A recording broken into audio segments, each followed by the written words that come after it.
El estrés. Este término surgió ya en el año 32 y se definió como cambios psicofisiológicos que se producen en el organismo en respuesta a una situación de sobredemanda.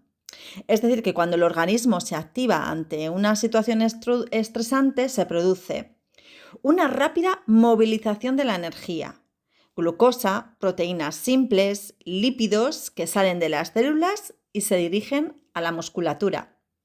Un incremento de la frecuencia cardíaca y respiratoria y de la presión arterial facilita, evidentemente, el transporte de oxígeno a las células.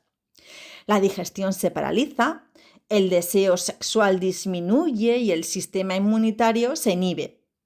Si la situación estresante se prolonga, mayor tolerancia al dolor, analgesia y mejora el funcionamiento de la memoria y los sentidos se agudizan.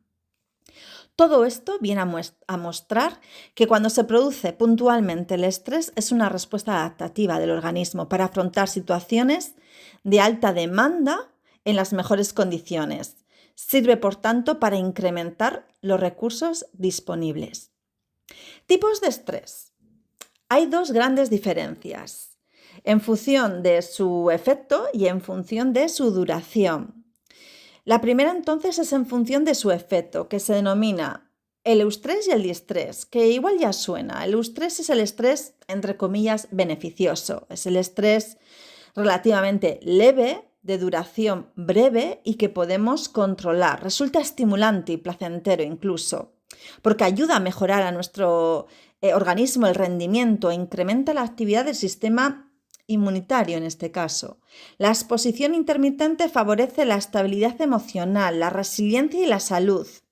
Las personas buscamos activamente situaciones de eustrés, por ejemplo, si queremos hacer puenting, que al estar relativamente controladas este tipo de situaciones, pues pueden resultar, estimulantes incluso esta tensión, ¿no? En el cual se liberan opiáceos en nuestro sistema nervioso, son sensaciones de excitación y de euforia. Por otro lado, sería el distrés. Es el denominado, digamos, el perjudicial, por tener una intensidad mucho más elevada o por mantenerse durante largos periodos de tiempo. Tiene efectos evidentemente negativos o perjudiciales sobre nuestro rendimiento, sobre nuestra estabilidad incluso emocional y nuestra salud, porque no lo experimentamos tampoco ni como algo ni estimulante ni placentero, sino incluso como algo desagradable y bloqueante. La segunda diferenciación que habíamos señalado era la duración. Aquí tenemos el estrés agudo y el estrés crónico. El estrés agudo, estresor de duración corta que permite que el cuerpo vuelva a su estado basal de una forma relativamente rápida. Ojo, que tenemos un trastorno de estrés agudo que dura entre 2 días y un mes. Y también el estrés crónico, que ese también nos suena mucho, ¿verdad? El estrés crónico se mantiene el estresor alargando la respuesta de estrés del organismo, impidiendo que vuelva a su línea de base. Ambos tipos se encuentran muy relacionados entre sí, el crónico y el agudo, pero el crónico puede consistir en un tipo de vida en el cual existen muchos picos también de estrés agudo, ¿verdad? Bien, el estrés y la ansiedad, por tanto, como vimos en el anterior podcast, estaban estrechamente vinculados, pero eran conceptualmente diferentes. Recordemos, ambos generan respuestas fisiológicas similares en el organismo, aumento de la frecuencia cardíaca o de la presión arterial, pero los desencadenantes, a mí me gustaría que eso os quedase como muy claro, los desencadenantes de cada uno son diferentes. En el estrés surge como una respuesta a una exigencia real del entorno que requiere ser gestionada de manera eficaz. Exigencia real. Es una reacción natural del cuerpo frente a una demanda concreta. Por ejemplo, atender a una demanda que tengo en el trabajo, ¿no? Vale.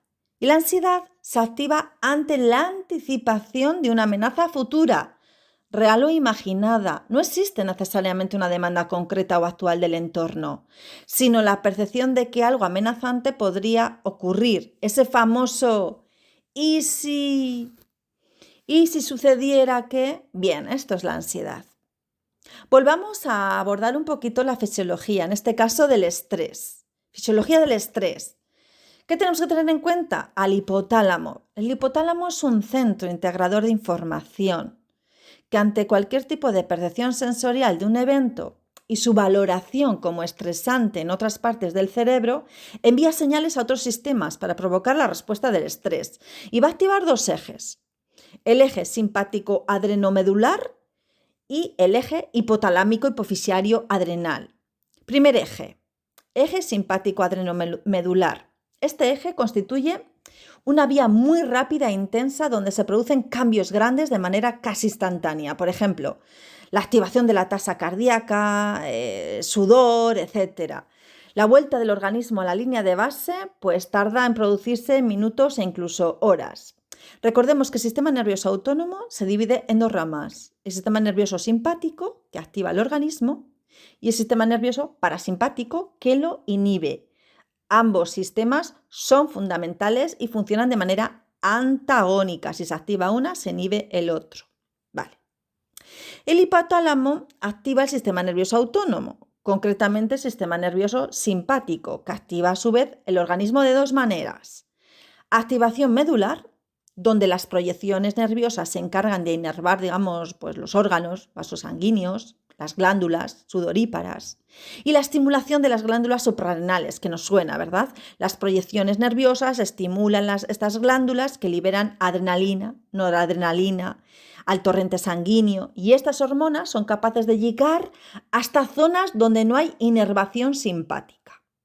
Y ahora vamos al otro eje: hipotalámico hipofisario adrenal. Esta vía constituye una vía, más lenta y tiene efectos más duraderos. Su activación requiere de minutos e incluso horas.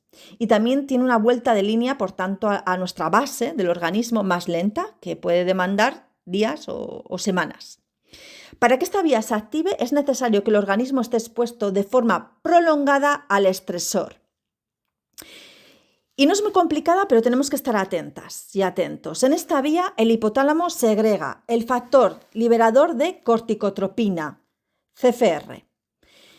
Tiempo después, activa la glándula pituitaria o hipófisis, que libera la ACTH, que es la adrenocorticotrópica, al torrente sanguíneo, y así llega a las glándulas suprarrenales, que liberan glucocorticoides. En humanos, el principal glucocorticoide, os suena, es el cortisol, que puede influir en los órganos más importantes del organismo.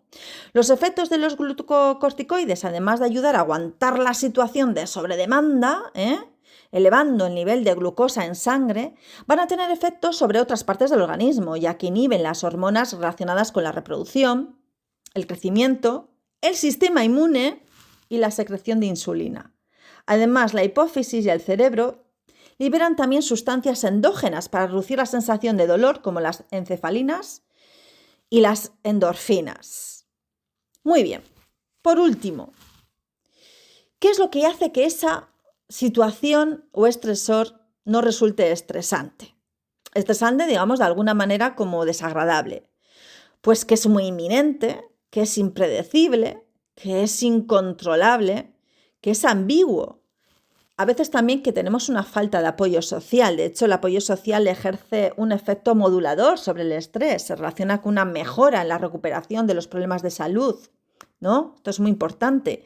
Si tenemos no solo una cantidad, sino un buen apoyo social, la probabilidad de que yo maneje mejor el estrés, evidentemente, es más positiva, ¿no?